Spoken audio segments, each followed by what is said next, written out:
So to warm up the evening, we actually had the idea to start with 4 great emerging startups. So I'm going to call them up one at a time. They'll each have 2 minutes, and then they will be dragged out of the building.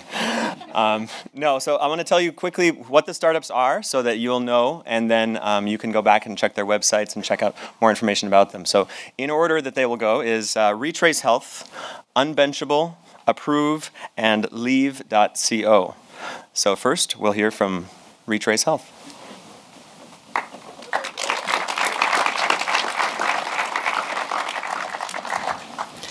So they said it couldn't be done. When I wanted to take various authors over various countries writing about various topics who wrote their books 2,000 years ago in ancient Greek and use a computer algorithm to predict who wrote the book based on the style of their writing. And I said to myself, why don't I take that same approach, that same tenacity, that same science, and apply that to primary care? It was 2011. I was sitting looking at a bill for $664 for my 1-year-old son, who I took to the pediatrician 4 times for the same issue in the freezing cold. And I said to myself, why isn't primary care medicine more like ordering socks on Amazon? Or why isn't it more like ordering pizza on my iPhone and then getting it delivered to my house in less than an hour and it's still piping hot? So I said to myself, we need to fix primary care. But we can order all this stuff to our homes online, but all of a sudden when we get sick with our children, we're forced to leave our homes when we least want to. But we turn to online care, online medical care with doctors all over the country. But the problem with that model is it only takes care of 25% of care. So this is where Retrace Health comes in. Retrace Health provides online medical care to our patients, and if we can't resolve the issue online, we send a medical provider to that patient's home. And it's so affordable that employers can afford to buy this benefit for their employees, even if they're only part-time. And we're working on algorithms that will send a medical provider to a patient's home exactly when they're needed, at exactly the right time, so that they're not waiting around between 12 and 4. That's it.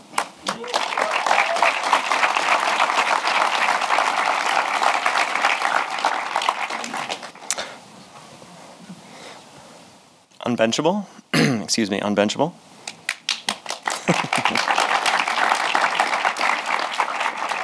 You got a little timer? Yep. Terrific.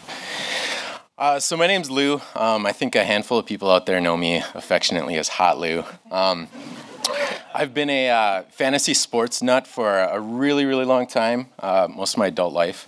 Back when we were actually doing it out of the newspaper and some pen and paper. One of the things that's kind of always bothered me, because I've been a big Facebook nut, is that despite the fact that fantasy sports was the 3rd biggest consumer industry on the internet for a really long time, and you had the world's biggest social platform, and the fact that here you've got this gigantic industry that some of the incumbents haven't really done a great job with social design, including incorporating Facebook, the world's biggest social platform. So that really always bugged me. So last year, I decided to build one. It's called Unbenchable, and what I tried to do for the very first iteration of this is I integrated it with with the Ultimate Frisbee National Championships, which is actually a pretty big deal. So we launched it, and within about 23 hours, we had 5,000 people signed up for it, and people were kind of going nuts for it. We had a kind of a big challenge. We actually had to get people out on the ground taking stats with pen and paper. I took photographs of those pieces of paper and sent it off to 10 strangers all over the internet, and that were big Ultimate fans. And we're actually putting in the data entry themselves, and that's how we were doing all the scoring.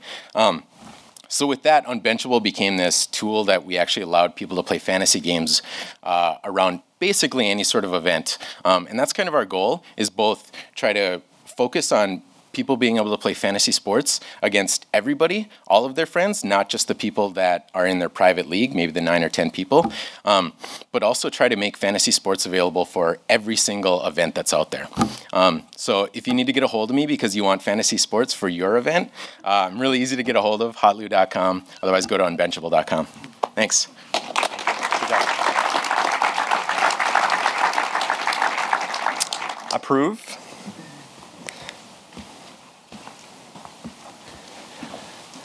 Michael Noble with Approve. It's A-P-R-U-V-E.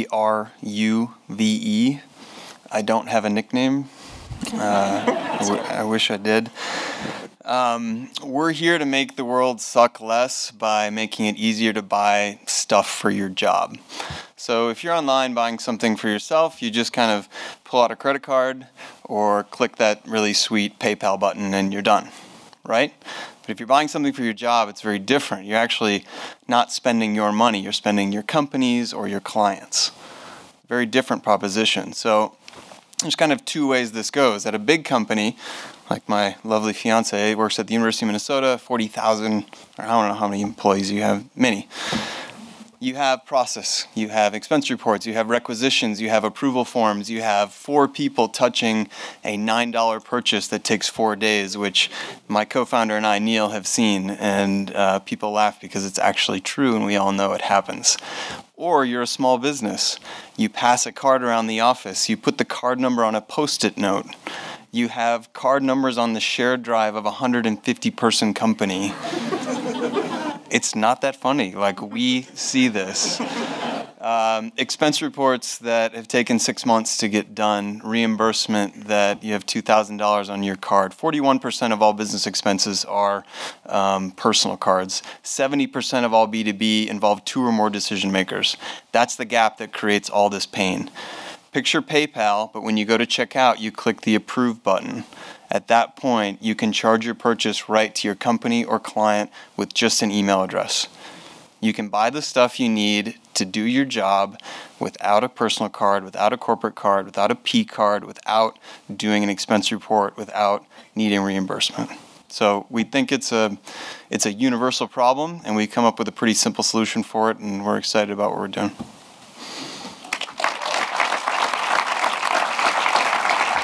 Let's have a big round of applause for all of our startups. Oh, excuse me, Leave. Leave.co. I got going a little fast there. Please. Oddly enough, our project is called Leave, which I kind of felt like I should be doing when he said, "Okay, I'll take off." My name is Joey Cantor. I'm a co-founder of Leave, L-E-A-V, and our project came about from the simple idea that there's a powerful relationship between location and art. Whether you're at a concert at Red Rocks, or you're at a famous art gallery in Europe, or you're here at the Cherry and the Spoon, the experience is what it is largely due to the connection to your location. And the way we live now, we have mobile phones that allow us to listen to music, watch video, consume content just about anywhere, anytime. And while on one hand that's fantastic, on the other hand it does encourage us to ignore the world around us. You lose the power of place when you're doing this. We want to change that. So what we've created is a mobile platform called Leave, and it's a mobile platform for viewing, placing, and sharing digital art that is both linked to and shaped by the world around it. So what it does is it takes advantage of your phone's GPS to uncover art that's been placed in specific scenarios and specific locales. When you open the app, you'll see a map that will show you where art is in your particular area. Each one of these pieces of art has been commissioned by us to take advantage of the unique platform that we have to offer. And artists can take advantage of variables such as location, time, speed of travel, direction of travel, time of year, weather, you name it, to create art that interacts directly with its surroundings. So for creators, whether it's an artist or an organization, it allows incredible opportunities to rethink how to engage people where they live, where they work, where they play, to create experiences that are not only unexpected, but non-duplicable. For the user, it allows you to experience beauty and art that you wouldn't otherwise be able to experience using only what you carry with you every day, your smartphone. So you end up seeing a world you didn't know existed, and you end up seeing a completely new world within the city in which you live and the things you're doing every day. Additionally, it's a great platform to grow arts communities in new ways, in addition to fostering new dimensions of arts patronage in an era where we've got great technology to take advantage of. We're launching a Kickstarter next month to increase our ability to commission works by artists, as well as increase our geographic footprint. Check it out, leav.co. We're launching this summer, 2014, for iPhone and Android. Follow shortly. Thanks. And thanks to Walker and Rob and Scott and Alexis and all you guys. Thank you. Now let's hear it for our startups.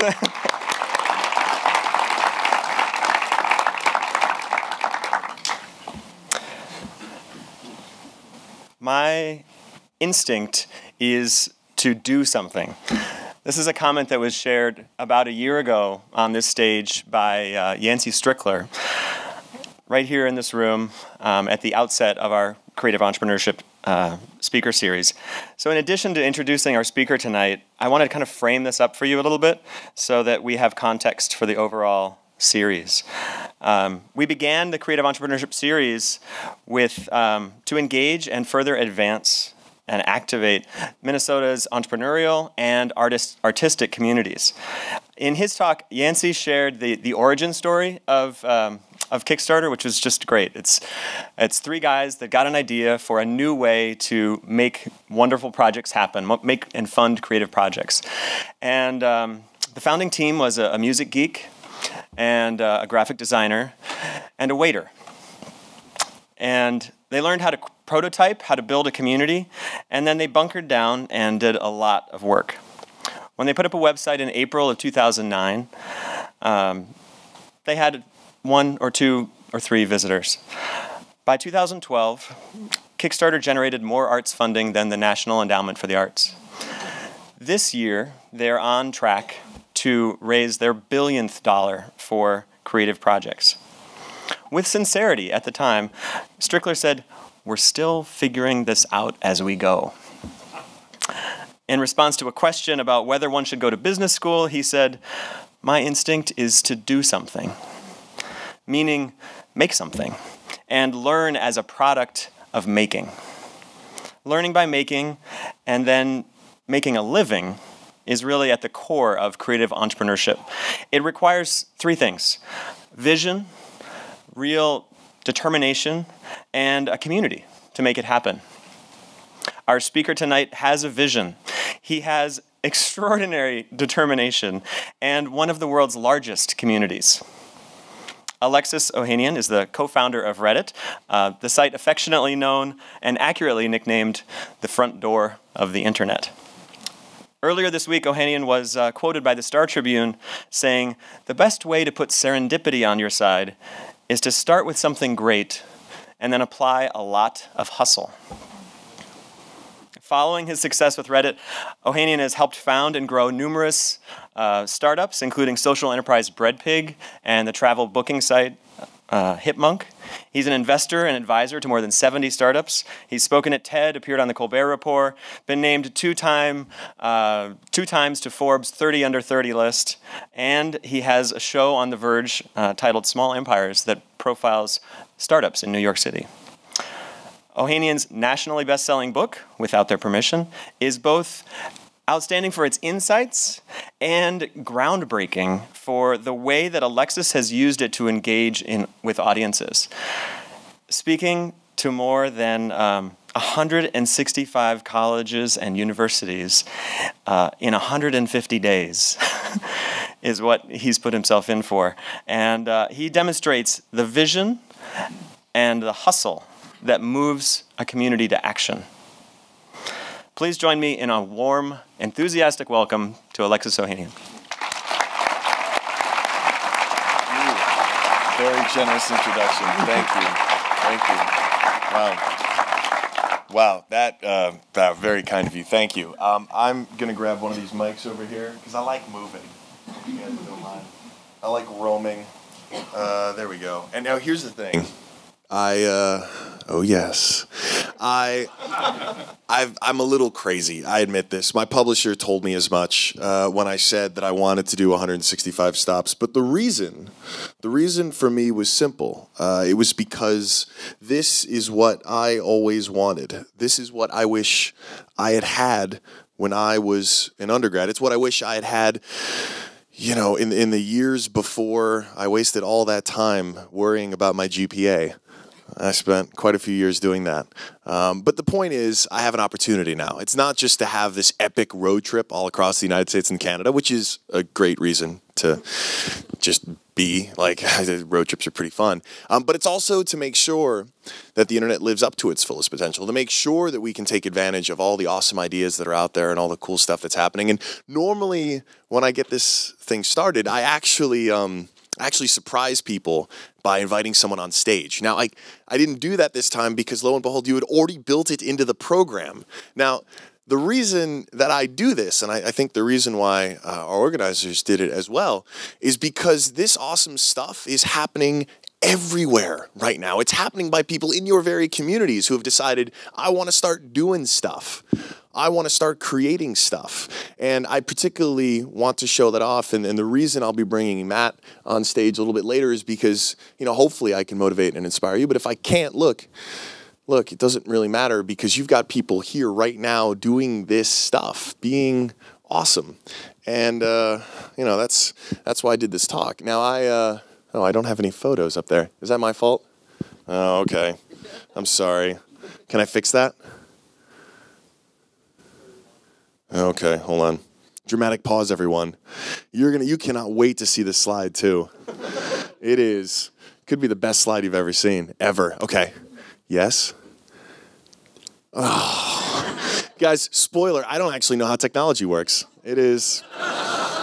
Lo and behold, I have no clue how technology works. That's okay. One of the things that I managed to learn really quickly in my whole entrepreneurial endeavor, and we started Reddit right out of college. Like Steve and I had just graduated, and as a senior at UVA, I was bored in marketing class when I started doodling. And what I ended up doodling was the Reddit alien, which has since been tattooed on a lot of people, most of whom I hope never regret that decision. And I went on to just insist on creating mascots, hopefully cute ones, for all of the companies that I helped start. The bread pig, a pig with bread wings. The hipmunk, chipmunk, which I was really proud of when I came up with it. And I thought it was a real pat on the back sort of moment for me. And then I showed it to my dad. You've got to imagine, okay, a squat, sort of adorable chipmunk with aviator goggles and a flight scarf. And I was so proud of myself, right? Look, it looks like it thinks it's flying. I show it to my dad. He's like, I liked it better the first time when it was Rocky the Flying Squirrel. But it's the truth. And look, I'll tell you, I've not had a single totally original thought. It's all derivative. We all stand on the shoulders of giants. And I rather subconsciously borrowed very often. But look, all of these mascots are not required. It's not mandatory for anything you want to do in startup life. It's just something I happen to really enjoy. And the reason is because we have this opportunity with the connected web. It's hard, don't get me wrong, right? Holding someone's attention online is a fight because all links are created equal and our attention spans are short, very short, right? The back button is your enemy. You have to hold someone's attention for long enough that they don't hit back and go back to the cute photos of cats because there are lots of them. Proud cat dad here. There are lots of them and they are adorable. And if the World Wide Web is flat, right? The world is not, but the World Wide Web is. And if that is the case, and if all links are created equal, it means that any one of us with an idea and an internet connection can win. You could actually, with a straight face, tell someone. You could tell, was it a waiter, an artist, what was the third? And a musician, that they can sit down and start something and create a platform that empowers $1 billion worth of funding to go to arts programs with a straight face, that they can, in a matter of years, in 4 years, create something that has that much value. Now that's the power of the internet. Now it's not a magic wand, it's not perfect, but what it enables is people to create at a scale that we've never, ever seen before. And it's exciting for me because 77 of these stops are at universities. And the people I meet there are students who I'm pretty jealous of. So I'm 30, okay? And I'm meeting students who are about 10 years younger than me and have, at the same point in their lives, accomplished so much more thanks to the shoulders of the giants they stand on. They've already launched apps. They've already launched Kickstarter campaigns. They've been using Final Cut for the last 6 years. They're doing work that makes the stuff that I was doing when I was their age look like garbage. And it sucks. It hurts. It hurts a little bit, but it's so inspiring because it means that they have so much more to accomplish in the same period of time. The stuff that they're going to be creating in the next 10 years is going to put Reddit and Hipmunk and Breadpig to shame. And that's awesome. That's great. That's progress. And the internet allows that to grow not linearly, but exponentially. Because the reason we can do all of that stuff is thanks to open source software. It's thanks to those giants whose shoulders we stand on that allows us to innovate so quickly. Oh, hello. That's the official hashtag for the event. Thank you. Thank you. Clap it up. Thank you. I'm going to as well. Thank you. I don't know how to use technology. And like I said, those are the mascots as promised. You can imagine a pretty good job explaining the Hipmunk Chipmunk. And like I said, the world is not flat. All right, Tom Friedman's wrong. I'm sorry. I know he's from Minnesota, but it's a great headline. It's a great headline. It is not true. We know that, right? The Greeks knew that.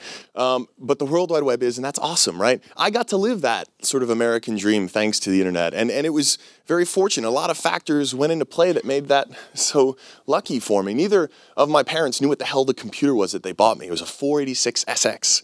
My mother's highest level of education was a GED. My dad went to a hippie school called Antioch, which has subsequently lost its charter. But he learned a lot when he was there. A lot.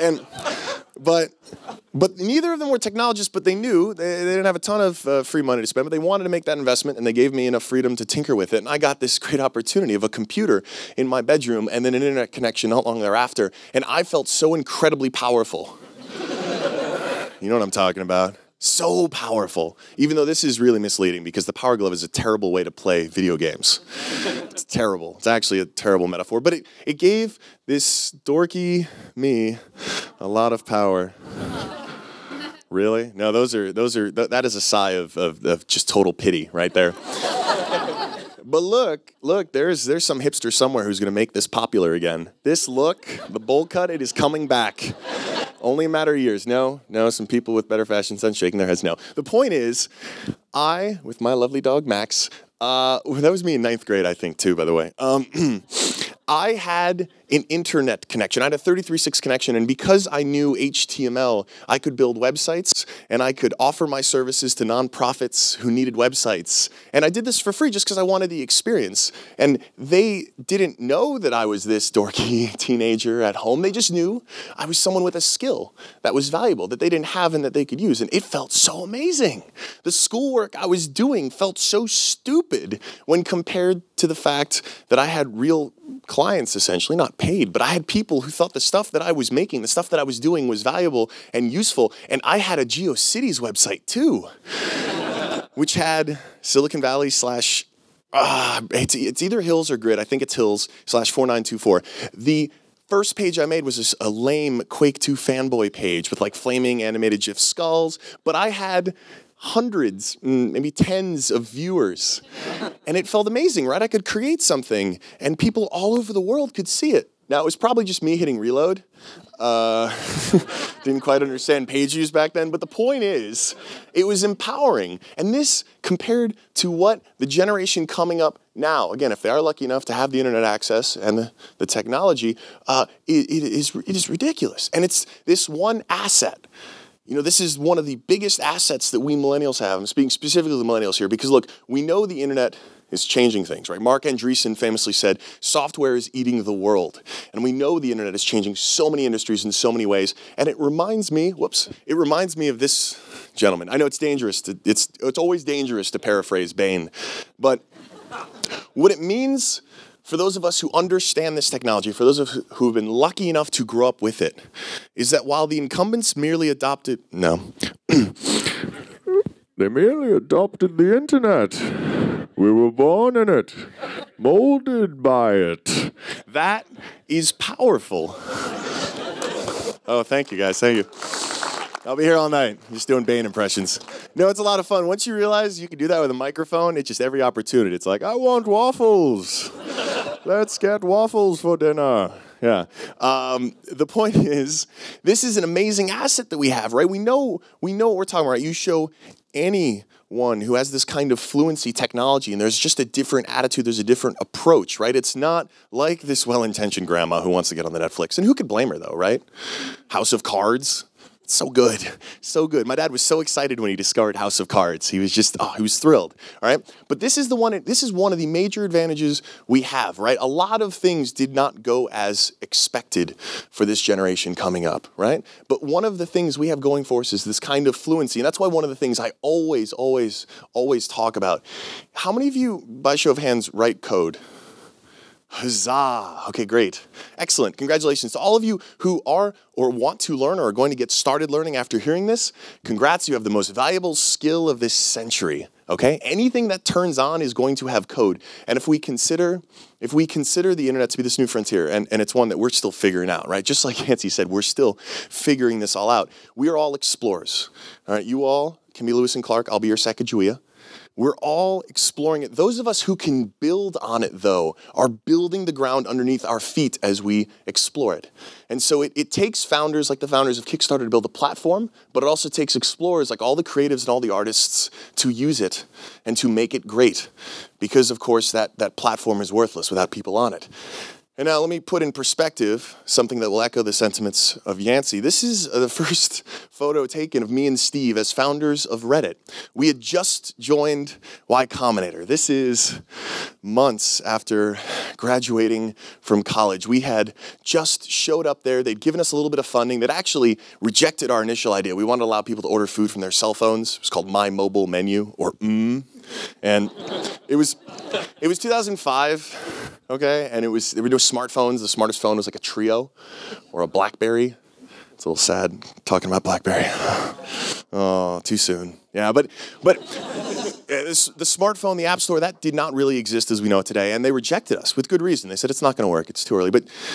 And that sucked. We got drunk. And then we were able to come back, though, the next day because they called us on the long train back to Virginia. And Paul, the founder of Y Combinator, said, listen, we still don't like your idea. Like, oh, but we like you guys.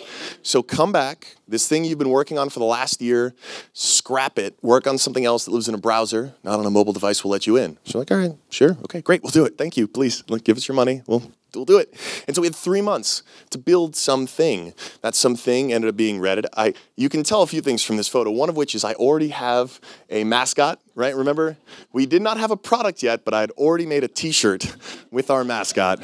So I don't know about that for priorities, but it's what I did. Other thing you'll notice, if you ever see a photo of Steve today, he looks the exact same. Really the exact same. It's because he's a vampire. And it's amazing. One of the other things you may not be able to tell from this photo, but thanks to image enhancing I can show you, is that we had no hope. I normally say, I don't want to curse, we had no effing idea what we were doing, all right? Just for seriousness, okay? No idea. No idea. And that's why when I heard the quote from Nancy, I was like, dude, oh yes, this is, more of us need to be saying this, okay? Because look, even 8-9 years into the game, I still don't know what I'm doing most of the time. And here's the big secret, right? No one really knows. Anyone who fronts like they've got it all figured out is either lying or delusional. We are all in a perpetual state of figuring it out. And the sooner you can realize that, the better, right? Because if you ever see something, you may think, oh, no, these, they're different. They had the plan from the start. They figured it out. Do not ever let not knowing what you're doing stop you from pursuing whatever that thing is, all right? Really.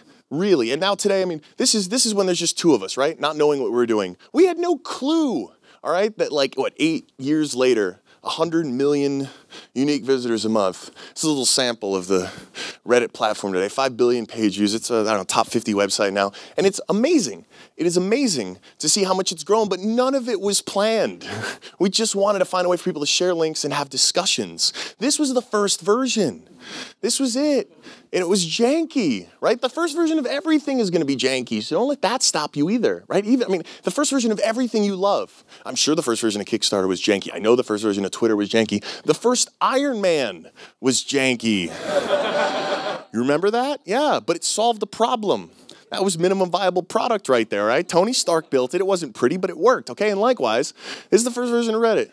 For 100 million visitors, it's just this with 2 users, me and Steve, in a little apartment in a suburb of a suburb of a suburb of Boston called Medford, as they regionally call it. Now, you'll notice something else from this. I made the first submission. It was linked to the Downing Street memo, and I have -1 karma.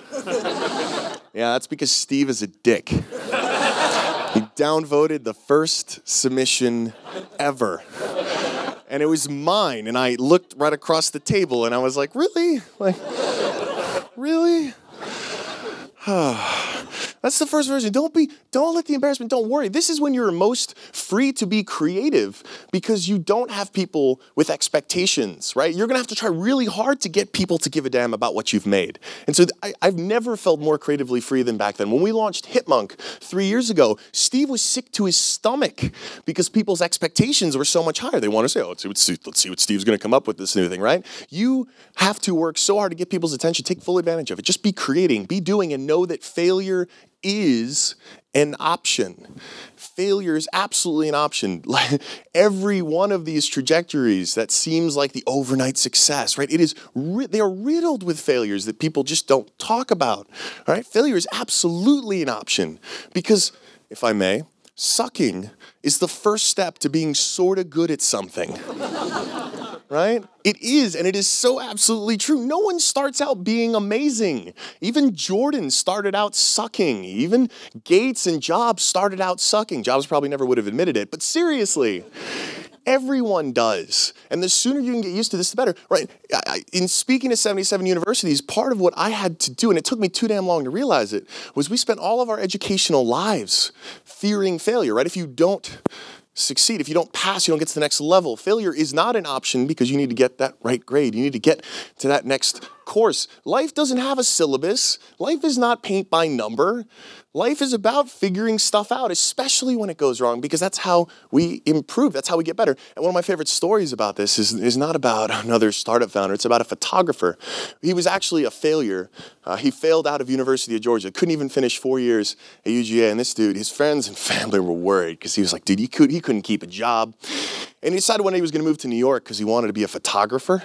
Well, he didn't even own a camera, all right? And his friends were like, you suck at taking photos. When we do let you borrow our camera, you're going to be terrible at this. And he was like, yeah, but I really want to do it. And so they're like, good luck. So he goes to New York, and he's bad. He gets a camera, but he's pretty bad, and he's working at it. A few years go by, and he started a blog. He started a Tumblr, and he's getting a little bit traffic. He's starting to talk to the people that he photographs, and all of a sudden, he starts noticing something's clicking, something's working. People are starting to really respond to the photos he's taking. 3 years, that total failure became Humans of New York. Brandon Stanton was, by all accounts, a failure, and in 3 years, he's now one of the best known photographers in the world. His photos are seen by literally millions of people every day. That's amazing. That story can't happen in a pre-internet. Brandon Stanton is, by all accounts, probably still a failure unless by some magnificent stroke of luck, his photo skills are nourished and nurtured by the right people who give him enough chances that one day what he's publishing in Time Magazine or National Geographic, I don't know how you reach that kind of audience, but he's an example of someone who sucked, but was able to follow his passion, was able to make it work. Now, yes, he's an outlier, but he's one concrete example of many that are now finding this new opportunity. It makes me happy. It makes me really happy, like this cat, because this is opportunity for people to be reaching their maximum potential for awesome that otherwise wouldn't have. That's great. That's what we all want, right? Actually, I'll let the bread pig tell this story. This is the pig with bread wings. So we work with artists to help get their crowdfunding campaigns to come to fruition. So I've had a bit of experience aside from my own doodles. We published XKCD's first book, amazing webcomic artist. This XKCD would never ever make it in a Sunday comic section, right? One math joke and the editor would be like, what? Who wants to read about a math joke, right? Turns out millions of people, literally millions of people want to read about math jokes. Well, it turned out that gatekeeper didn't realize that there was a market for that. Well, gatekeepers aren't always perfect. The webcomic industry alone has been an amazing illustration of how artists have been able to build fan bases no matter how weird they might be. This is Zach Wienersmith. He is amazing. He's a wonderful, wonderful guy. He is the artist behind Saturday morning breakfast cereal. So this is the kind of comic that definitely would never have made it next to Family Circus, right? Never. But lo and behold, Zach's running this empire. You know where he runs it from? Tuscaloosa, Alabama. And he's one of the top 10 webcomics, I'd say, in the industry right now. And he started out as a closed captionist, all right? So this guy's full-time job was actually listening to the words that came out of Kim Kardashian's mouth and typing them down. Soul-crushing, all right? Think of all the wasted talent that was there, typing down the words coming out of Kim's mouth. Pains my heart too as an Armenian, but so it goes. The point is, here is someone living up to his full potential of awesome. This is Zach Anner. Now, Zach Anner has cerebral palsy. He also is a fabulous comedian. Now, chances are you haven't seen too many people on television with cerebral palsy, right? I wonder why that is. These people exist. They're great comedians. Sometimes, why don't they get a chance? Presumably some gatekeeper, some talent agent was like, no, that's not really what we're looking for. Now, Zach, it turns out, was lucky enough to have access to YouTube and the internet and started recording videos, started recording the comedy he wanted to record and started building a fan base online. Thanks to Oprah, because we got to thank Oprah for lots of things. She did an open contest for hosts for a new show, and Zach wanted to host a travel show, so he pitched it. This video went viral, as videos on the internet tend to do. Millions of followers later, Zach begins his career as a TV personality. Now, his show on the OWN network unfortunately got canceled because I guess not. Does anyone watch OWN? Not many. His fans were all online. So naturally, he went back to where they were, started producing content, now has a great show called Have a Little Faith with Soul Pancake on YouTube. That's Rainn Wilson's outfit. He's living in LA now, making the content he wants to make, living his life. And, you know, gatekeepers be damned, Zach is being great. He's doing the things he wanted to do in an industry that may not have normally accepted him. Now, this isn't just for the young bloods. Rock legends, the Chambers Brothers, had an interesting twist of fate. It turns out one of their band members, Lester, basically signed some terrible deals with the recording industry. Shocking, I know. And he basically didn't get paid for years. Even after producing gold records, this man was penniless, just never got paid. And industry always just laughed at him and said, go get a lawyer. Couldn't afford one, of course, and he was pretty much, for lack of a better word, screwed. And this man was living in poverty for about 3 years, spending nights on the floors of friends of his music studios to just get by. And he eventually was so fed up, he posted an image to Facebook, where, of course, it spread everywhere online. The music community on Reddit posted this up and obviously had some interesting things to say.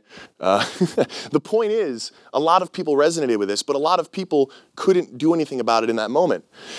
So we thought, all right, well, how can we do this? All right, let's send a crew over and see if Lester wants to put together an album on a little site called Kickstarter. Turns out lots of people were really excited in backing that campaign because they saw what happened. They saw that injustice and thought, I want to do something.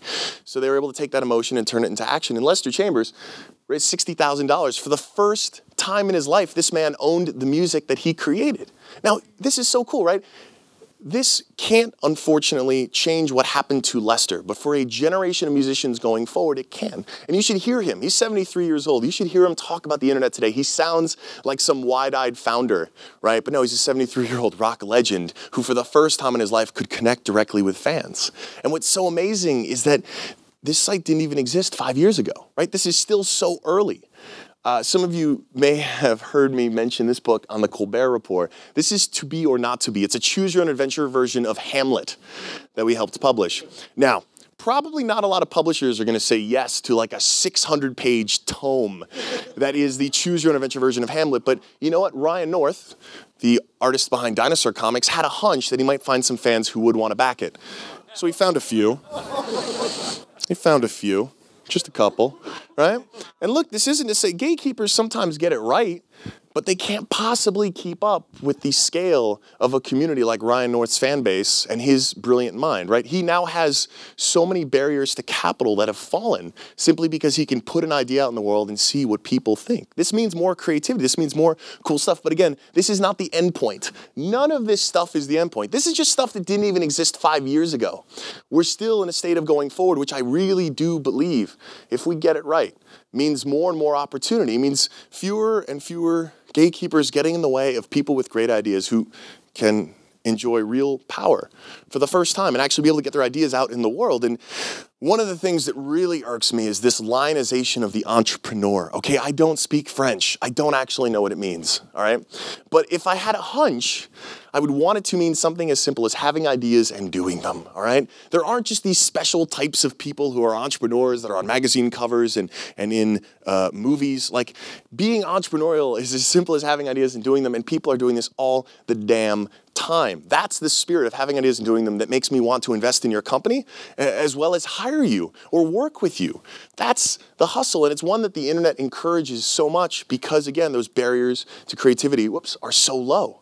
right? In a lot of ways, the elegance of Kickstarter and what it has created is just a more efficient supply meeting demand. Now, again, it's not totally perfect. This is still a work in progress, but it's cool because you think of the alternative. You think of the world that we're leaving behind, where you could have someone who was trying to, just a little while back, was trying to avoid all of the trauma of his full-time job. He was working at the ASPCA and just he loved animals so much that it just was not a good scene to just have to go in and day out. It was just so just draining for him that he took a vacation, and he had some syndication of his little comic back in Washington State, and it was doing well. He was making a little bit of money, and he thought he was in San Francisco. Why not get another newspaper to syndicate his comic? Maybe that's a way for him to make a little bit more money and one day not have to keep working at the ASPCA. He could make a living from his comics. He returned from that vacation to San Francisco, and he found out that that Washington newspaper had canceled his syndication. Apparently his comic was too offensive, it upset too many people, and just wasn't the right fit. Now, of course, we were really lucky he took that vacation, because that trip to San Francisco saved his comic. He probably would have gone back to the ASPCA, and we wouldn't have had Gary Larson. Right? We would have never had The Far Side, because the dude took a vacation to San Francisco at the right time, was able to sign a deal with the right newspaper, and serendipity gave us one of the best comics of the 20th century. Now, again, sometimes they get it right. This was an instance where the stars aligned and things worked out, but you can only imagine how many other comics didn't take that vacation at the right time, all right? Or never even had the opportunity to get the first newspaper to publish what they're working on. And so again, these are glimpses of how the world used to be and where it is changing, but we still don't know where it's all headed, right? Almost $1 billion are now going to go from individuals like all of us in this room to creative people working on campaigns via Kickstarter. But again, we can't settle here, because it's still not the final state. This is an ongoing evolution. And as more people go online, also I really like this vintage laptop. Like this is, it was a stretch when I put it in, I was like, I have to put this archaic thing in there. Look, as more people come online and are thinking about, like I said, writing code and actually building these platforms, we're going to get more evolution, right? What did Kickstarter do? This is the average patron, let's assume that is what, right? Normally these creative projects had to be funded by someone with a monocle and a top hat. Usually, I'm just guessing this is what they wore, right? And what we've seen now is by decreasing the amount of money you need to enter, right? By using the internet to allow anyone to give $1 or $10 or $20, there are a lot more top hats out there. There are a lot more people wearing these monocles and top hats, and by that I mean supporting creative projects. But these are on a project-by-project basis, right? Let's say you get the first project out, great, it's done. Well, what happens? How do you pay the bills until the next project, right? What we need is consistency. Now, historically speaking, the internet has found ways to interact. Now, I don't have all the answers. We're still in a process. But one of the things I've noticed in just the last year is that we've started thinking of new ways of patronage, ongoing patronage, right? Some of the greatest works of art we have are because stupid rich people, not they're stupid and they're rich, but like very rich people, decided to support the arts by saying, listen, Michelangelo, listen, just keep doing your marble thing. I'm going to pay all the checks. Don't worry, I'll pay the bills. You just keep being great, keep being an artist. An ongoing form of patronage, not something that happens on an event or project basis, but ongoing. So hold on, we have this internet thing. It allows people to all get top hats. Is there some kind of platform that could allow us to all have the opportunity to be patrons on an ongoing basis? What if there was some way? It turns out Jack Conte, who's one half of Pamplemousse, had this very problem. He loved what Kickstarter was doing. He loved that YouTube allowed him to be viewed by millions for nothing. The problem was it also paid him basically nothing in YouTube ad revenue, but it was a free distribution platform, right? Distribution was the first hurdle. Now that's pretty much zero, but how do we get funding to change? And so Jack came out with this idea called Patreon, where he said, no, I got this. We can come up with a model that supports artists on an ongoing basis, where someone can give as little as $1 a month to a special connection with an artist, to a relationship that isn't just on a project basis, but an ongoing one.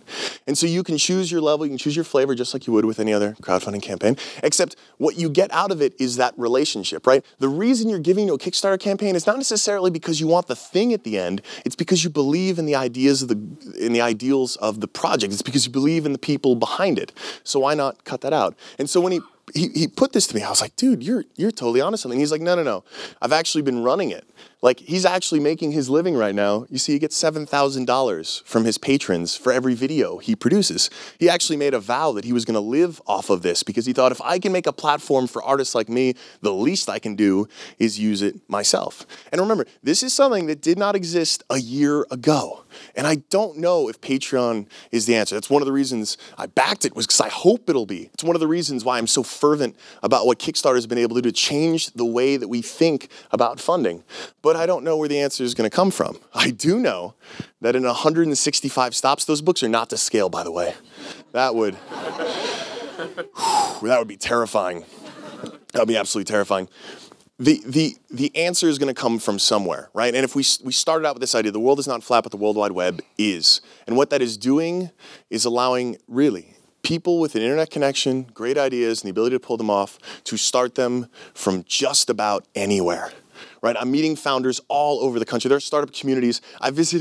We did a Silicon Prairie tour last year because I was so tired of hearing about Silicon Valley and all of that, as if that's the only place innovation happens. And one of my favorite stops was in Lincoln, Nebraska, because you saw a town there. There's a startup there called Huddle that is now the core of their startup community. And we visited it a year later on this book tour. And it's amazing to see what it's done, because not only does it mean 150 employees, most of whom are locals from Nebraska, are deciding, I want to stay here, actually. I love living here. I went to school here. I want to stay here because there's great jobs here.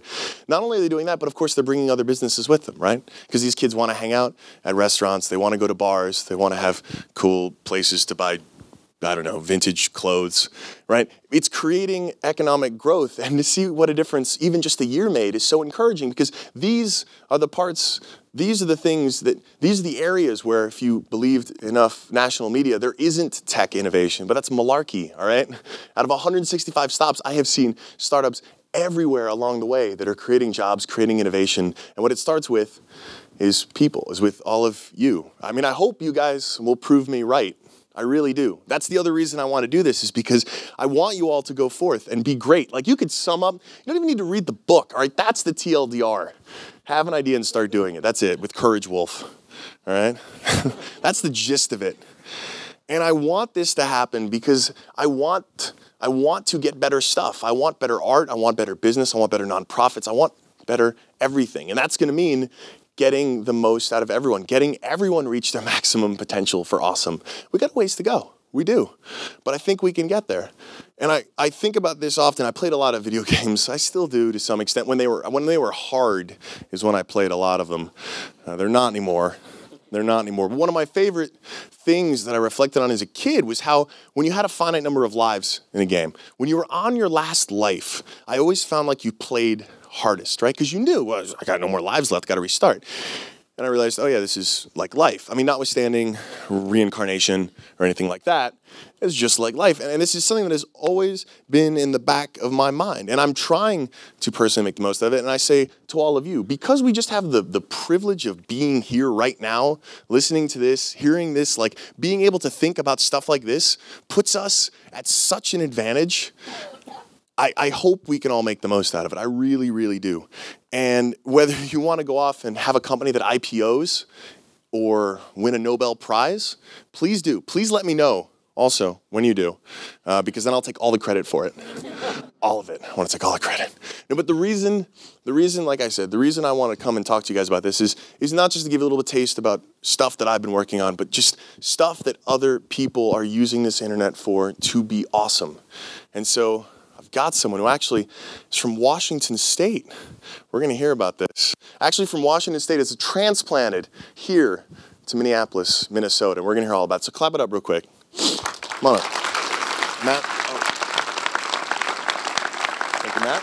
Yeah. Hey, guys. What's up? Oh, please take a seat. Whew. All right, so hold on. How many of you guys use OMG Transit? Show of hands. All right. All right. Yeah. For the uninformed, for the uninitiated, please. Okay, so OMG Transit, it helps you get from A to B without a car. We've got real-time bus information. We've got Car2Go, Nice Ride. We're adding in other car-sharing services. So if you don't like driving your own car, we can help you out. omgtransit.com. We've got a web app right now, and it looks really good on your phone, and we're working on mobile apps too. And well, so I have to ask. Let's because I teased it out the first. You're a Seattle native, and you went to school in Washington State. What motivated you to move out here? I'll give you 2 guesses. Okay. A significant other? Winner. Yes. My girlfriend is in the audience right now. All right, well played. Okay, so then here you are, a transplant, right? And your immediate thought is, let me solve a problem I have that presumably lots of other people have about sort of breaking the bubble. Yes. See what I did there? Yeah, well done. So when I moved here, I was thinking, oh crap, I have all these friends in Seattle, and I hope I don't swear. Are we allowed to swear? No, I always get a little salty. I guess it's okay. I get a little salty sometimes when I get worried. If I say fuck, does that ruin everything? That's fine. No, that's fine. I did it. There we go. Whew. Okay. Whew. All right, we're cool. Okay, so break the bubble. I moved to Seattle. I moved from Seattle to Minneapolis, and I had all these friends in Seattle. And I moved to Minneapolis. I didn't have any friends. I was like, oh crap, what do I do? How do I make friends here? So I was talking to a friend at an event, and we bonded over the same problem. Like, she's a boomerang. She grew up here, moved to Seattle, moved to New York, and then moved back. And she was like, I don't know how to make friends either. How do I do this? Mm-hmm. So naturally, we did what any 2 people would do. We had an event at a bar. And it was a huge success. And so subsequently, we slapped on a name tag with like a funny prompt on there. And, people have a drink, people start talking. Mm-hmm. And it was just, I don't know, everybody had a great time. Everybody approached us and said, when's the next one? This is great. And how do I get more information? And we were like, oh, crap. We hadn't got that far yet. We just wanted to do a good job. So we just had our 6th event actually last night, and it was a huge success. Actually, Rob Davis was there, and so he's drinking the Kool-Aid. So if you guys need to make new friends, you guys serve Kool-Aid? I don't know if we have Kool-Aid actually. Depends on the venue. All right. So if you need to make new friends in Minneapolis, come to Break the Bubble. We have a brand new website which is really slick actually. btbmpls.com. It's beautiful. If you guys go to the website, you'll see too. So all right. So it sounds like here you identified a problem and you immediately started hacking on a solution. Now it sounds like was there a plan there? No plan. So why? I mean, surely there are other things you could be doing with your time, right? What is the thing that gets you to have these ideas and do them? That's a good question. So I'm going to back up a little bit. I hope I don't talk too much. I moved here from Seattle, and when I got here, I was like, okay, well, I'm going to get a really good job. I got a job offer almost immediately when I moved here. My background's in data analysis, and that's a hot field. And I turned it down because it didn't seem like it was the right fit. And then I was like looking for jobs, and it was sort of like distracting, and it took a lot of time to like find a job. It was very stressful. And then I decided, you know what, I'm gonna forget money. Don't worry about money for 2 months. And that's where Break the Bubble, that's where OMG Transit, that's where those 2 like big things came from. I just decided I'm not gonna worry about the stress of money. And I know that that's something that a lot of people can't do. So I'm sort of like very lucky to have been able to be in that position.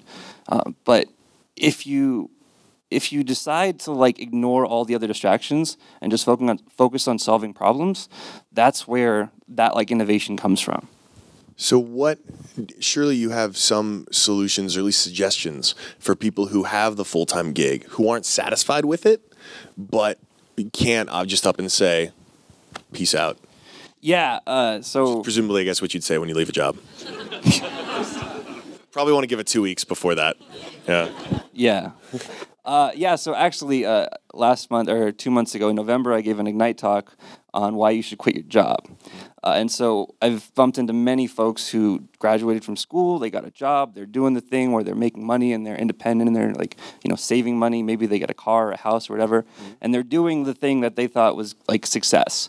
And then what happens is eventually you get unhappy. You realize that like this isn't what you want to be doing.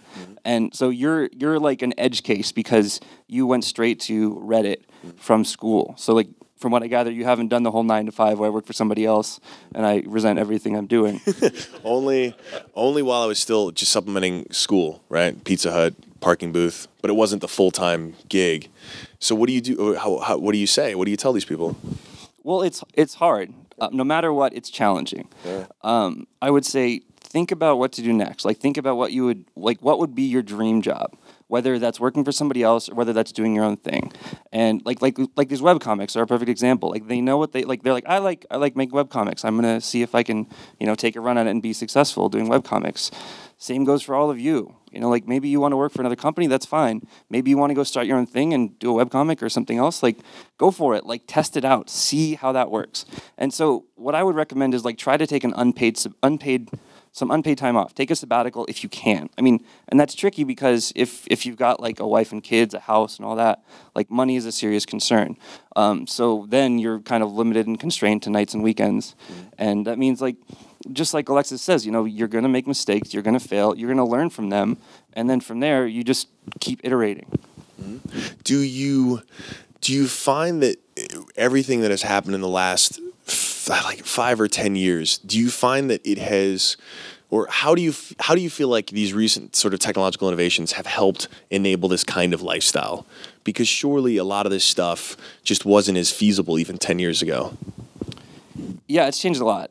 And I mean, 10 years ago, I was 18, and I didn't even know what I was doing with my life. So I'm not the best example. But I would say, by a show of hands, how many of you guys have read The 4-Hour Workweek? Okay, there's a good number of you guys. So I read that book, and I was inspired. And I was like, oh, my gosh, I could do that. I want to do the thing where you only work 4 hours a week, and How's that working out for you? It's going great. It's going wonderfully. But the thing that he glosses over in that book is what he calls a muse, which is like you have a business that makes you money that covers the bills, but you don't have you have free time all of a sudden. And he just glosses over that, and that's a really difficult thing. But I think you're right. I mean, the internet has made a huge and profound impact on like you can build a product and sell it on the internet and like spend minimal amounts of time once you've developed it and get paid to do so. And that's sort of like the dream. Like everybody, you watch a social network, you look at you and you're like, oh my gosh, I could do that. Like I can be, the next Mark Zuckerberg or bigger. The next Alexis Ohanian or whatever. Way bigger. Even bigger. So everybody sees that and they're like, yeah, I could do that. And so to most people, it's feasible. And the hard part is getting there. And it's difficult. So let's talk about this support group, the network. So clearly, for all of our technological improvements, you still like hanging out with people in meet space, right? I think that there is always going to be an extreme value to that. What do you think of, there's that cliche that goes around, I think Tim actually probably used it in the book about you're the average of your 5 closest friends. What can people do to surround themselves with people who enable this kind of behavior, aside from going to break the bubble, which you should all do? Thanks. Well, so the Cocoa guys aren't here, but they're not paying me to say this, but the number one place where I tell most people to go is you need to go to Cocoa. And in your book, I was reading your book, and you mentioned that you have like a sort of like an inner sanctum, like people that you just bounce ideas off of that give you their opinions like straight. Like your parents are always going to say everything you do is wonderful. Parents are awesome. Because parents are awesome. But having people that'll give you like legit feedback, like they'll call you out if it's a crappy idea, and they'll tell you it's a great idea if it's a great idea. You have to find those people. And so the tricky part is if you're working for somebody else and you're on your own and you're having these rumblings like, I need to make a change, I need to go start something. It's hard to find people that are going to be supportive. So like before I quit my job, I had a really great job in Seattle at allrecipes.com. My girlfriend was here, so that was like a really big, easy sort of decision to make. But before I quit my job, my mom, my sister, my girlfriend, and they all said, don't quit your job. And I was like, well, I need to quit my job. Like, this needs to happen. And so you sort of like inherently, like most people might not be supportive. And so when I say Coco's an amazing place because people are supportive. People are going to say, this is a great idea. You should go work on that. Or they're going to say, your idea sucks. Don't pursue it. But you'll get straight feedback. And you sort of, I don't know. Have you been to the Coco space yet? I have not, but it's a co-working space here. But you need to go to the actual space. All right. Because when you walk in downtown, you'll see it. You'll walk in, you'll be inspired. Because it's in this massive, giant, open building. It was the former floor? Yeah, the former grain exchange. Yeah. So you walk in and you're inspired, and like everybody else that's there is working on like really interesting stuff. Like 3 of the 4 guys who pitched their businesses came out of Coco. And so I know these guys because I bump into them every day when I spend my time at Coco. Yeah. So the tricky part is how do you find that community, that group of people who like are going to be supportive and give it to you straight? Because it sounds like for you, like you just kind of already had that. And so you were ready to go because you got like feedback instantaneously, and your girlfriend said that the chipmunk was cute, etc. Yeah, that's true. Very helpful. She's also the first one to be like, "That is a stupid idea." Oh man. All right. Wait. So all right. So Matt, it seems like okay. So Coco, problem solved. We got, at least in terms of a community that you all could literally walk into tomorrow, right? On some level, this is also, I talk sort of glibly, although I'm serious about the sort of the value of writing code and being able to write software. That is not an easy thing to learn, though. But like a lot of things worth learning, it has its challenges, but it's extremely rewarding. What do you find is one of the best ways to segue into technology if you feel scared, if you feel daunted, if you feel like this is too daunting? Well, I don't know. That's tricky because no matter what, like it's going to be hard. Whether you want to be like a technical co-founder or like a non-technical founder or whatever, which to some people is just like, I don't even know what that means. I think I went to a hackathon. I went to a startup weekend in Seattle, and that was where I was like, oh my gosh, I got to learn to code. And so the first time I went as like a non-technical person. And to those of you guys that don't know, startup weekend is like Friday evening through Sunday evening. You block off the entire weekend, and you go and on Friday night you pitch an idea, or maybe you don't pitch an idea, but other people pitch their ideas, and then you decide to work on these different ideas, and you form a group, and then all day Saturday and then part of Sunday you spend working on this idea. The idea is you can launch a business over the course of a weekend. So I went to one of these, and it was in Seattle, and our goal was to sort of make a Yelp for public health, and it flopped. It was a huge flop, but we learned so much in the process. And I have 6 like very close friends as a result of spending just one weekend with them. That it's sort of like a good first foray. I'd recommend that, like especially if you have a day job, because most people here probably have day jobs. So it's something you can do on a weekend, like block off a weekend, which isn't that big of a commitment. You'll sort of see firsthand, like, oh my gosh, I can do this, and I can do this in a weekend, and there's other really smart people that can help me too. And okay, so we've got Startup Weekend, Coco. I just want really actionable stuff, so you guys have no excuses not to get started. In terms of, so here we are in this it's like world-class art center, right? There is clearly. Oh, sorry, I was going to cut you off. I was going to say it's pretty amazing. Yes, amaze balls, I think, is the professional That's the technical term for it, technical, right? Yeah, very technical. To have that here, there's clearly been a ton of support for the arts in this community, in this city, in this state. There is a community of people, of creatives. Like, this is unique. Not a lot of startup communities in the country, let alone the world, have access to this kind of a creative class that's like right here doing this kind of stuff. How is that an asset for startups here? How should people think about approaching that, take advantage of that, et cetera? I'll tell you right now, I'm not the right person to ask for that question. Okay. All right, we're going to have people from the Walker Center telling us about all the cool things that we need to be doing. From what I gather, there's a lot of really cool stuff that goes on here, but I've only lived here like 8 months, so I haven't been here before. This is my first time. But from what I see, it's very nice. It slide. Yeah.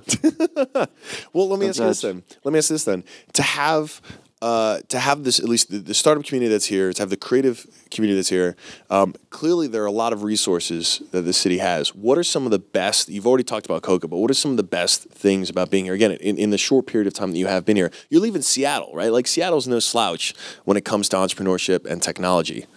So let's hate on Seattle and then talk about why Minneapolis is great. What's great about Minneapolis? Okay, for one, it's flat, and that means you can bike everywhere. In Seattle, you can't bike everywhere. That's good. In San Francisco, forget about it. Mm-hmm. I don't know how that would do on a billboard, but it's a good pitch, right? Come to Minneapolis, it's flat. It's flat. But with the right font and kerning, maybe. Okay. Maybe a cute animal in there, too. You gotta have a mascot. I was learning a lot about golden gophers when I spoke at the university. I thought it was like a mythical creature, but there really is a golden gopher. I didn't think it was like a griffin. I just thought Gryffindor? I don't know. It just seemed a little magical. It was probably the golden part that made me think it was magical. Anyway, the point is, so it's flat. Okay, so good for getting around. I mean, there's something to be said for the fact that geographically you're not having things isolate the community. Like you don't have an excuse to not be in this neighborhood or this part of town or over here. What I mean, are you seeing that manifest in these meetups you're doing? Yeah, I guess. I don't know. I mean, I don't know how to answer that what question. What kind of people are showing up at Break the Bubble? You get people across, like, sort of across the spectrum. And I mean, the beauty of the internet is that, like, we can promote our events online. We go to Yelp, we go to Reddit, Twitter and Facebook, and all that. And you get a broad mix of people. Like, you get, like, super techie folks. You got lurkers from Reddit, and you got, like, you know, normal people on the other side. Like,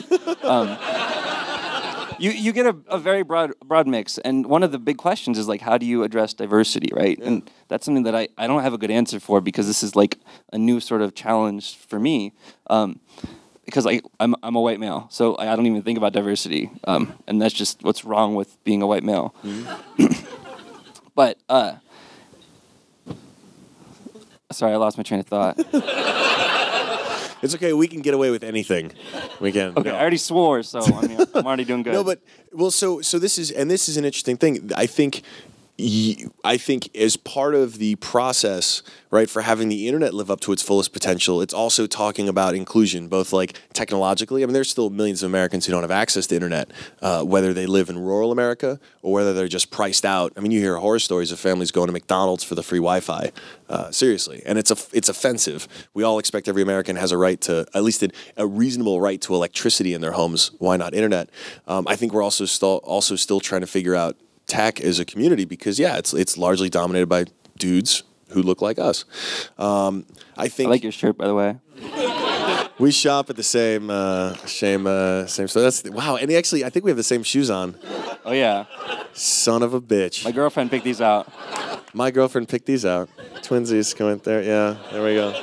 Yeah, these have seen better days, but wow, these are seriously the same shoes. I think our girlfriends might want to meet too. Wow. They probably would be friends. This is, but then we'll be outnumbered. They're gonna use superpowers against this man. We can't. Because there's two of them and two of us. And just one of us. No, individually though. Oh yeah, yeah. I'm not. I guess our best bet is to join forces. Okay, duly noted. Well, let me ask you this then. So you have this new life you're starting here, right? And I mean, you have to be looking out at what you've been able to accomplish in this short period, but also still feel like there's a lot more stuff you're looking to do. What's the thing that gets you excited when you're just hanging out, when you're getting to spend some of that time getting all blue sky and just thinking about what you want to do? Well, if you asked me that like 5 years ago, I'd have a different answer. But right now, like, I'm excited about the stuff that I'm working on right now. And what's sort of scary is that most people like to plan. You like to know what to expect. I mean, like money is of course like the first thing on your list in terms of like, oh, I can't quit my job because I need money for whatever. So I'm thinking about like what's happening tomorrow. Like what's next with OMG Transit? What's next with Break the Bubble? Most people like to sort of have like a clear sort of like, oh, this is how this is going to work. This is how I'm going to make money. This is, you know, the next step in the process. And so, what was it? There was a book by Jason Fried, Rework. You read that? I have not read it. It's really short. Okay, all right. Put it on the reading list, Rework. So in Rework, what he says is that planning is useless. I mean, he also says like meetings are toxic and all this other sort of like corporate stuff that's stupid. But, I mean, the point is that when I went to Europe, so I spent 3 months in Europe after I quit my job. And when I went to Europe, it was an exercise in discomfort. And that I consciously took myself out of my comfort zone because it was like too easy to be like, okay, well, this is going to happen next, and this is going to happen next, and this is going to happen next. And so slowly, in backpacking through Europe without a plan, which is terrifying, but also really cool at the same time, I let go of that sort of way of thinking. And that like, I don't need to have a plan. I don't have a plan. And my girlfriend is probably terrified because I don't have a plan, but I know that I'm going to figure it out and that it's going to work. And that, just like you said, you didn't know what you're doing when you started Reddit. Still don't. And so with OMG Transit, you know, like I don't know where this is going to lead next, but I know that like it's super fun. It's really rewarding, especially hearing that like people are like, oh my gosh, I didn't have to sit outside in the, you know, minus 50-degree wind chill temperatures because OMG Transit told me when the bus was coming. Like getting that positive feedback and like, yeah, people are using this. Like this is helpful. Like that is sort of what drives me. I could not be happier with that answer because it drives home that point that you're still figuring it out. Like I said, every one of us is still figuring this stuff out. And I have to know, what did it feel like the first time you got a note from a random stranger who used OMG Transit and said, like, whatever, like, OMG Transit, this is amazing. Or I guess OMG, I guess it's a little redundant, but like OMG Transit, OMG, you know? That's exactly what they said, actually. The first. Well, so tell me, what did it feel like when a total stranger loved the thing that you had made? You know, I don't remember the exact, like, the first time somebody was like, "Oh my gosh, this is great." It might have been like at the hackathon where we found it, because, you know, this fortuitous moment where we finished our presentation and then the bus went by like right afterwards. But I mean, almost instantaneously, people were like, "This is really good. This is really helpful. Like, this is making a difference." And when you get that sort of positive feedback, it's like, it's validation that, for one, you're doing something right and that you should keep doing it. Mm-hmm. And I don't know, I feel like money doesn't motivate me. Like, that validation is what motivates me. Dude, Matt, thank you. I hope every one of you is going to be on OMG Transit, and we'll see you at the next Break the Bubble. Matt DeCure? DeCure. I'm sorry. Matt DeCure. Thank you so much. Clap it up. Thanks. Minnesota. Thank you. I'll take a mic. Thank you, sir. Awesome. And this stuff, like I said, is happening right now in your community. So everyone's going to go to Coco, right? We're all going to go to our first startup weekend. We are going to, just please make the world suck less. Whatever it is you want to do. If nothing else, take away from this my assurance that we are all figuring this out. We're all still in the process of figuring this out. And you guys, by virtue of having that internet connection and the skills to make the most out of it, are in a position to create amazing, awesome things. And I want to know that people are not only living to their maximum potential of awesome because it's going to make them happier, but also because it's going to mean better stuff for the rest of us. It's really just selfish. That's all it is. But really, I want to thank you guys all for coming out tonight. I want to thank all of our organizers of the Walker Arts Center. I want to thank just all of you for being here, our speakers who are here doing startups right here in Minneapolis. And I hope we're all going to get to hang out and talk afterwards, okay? So I'll be sticking around. So thank you very much, Minneapolis, and have a wonderful night.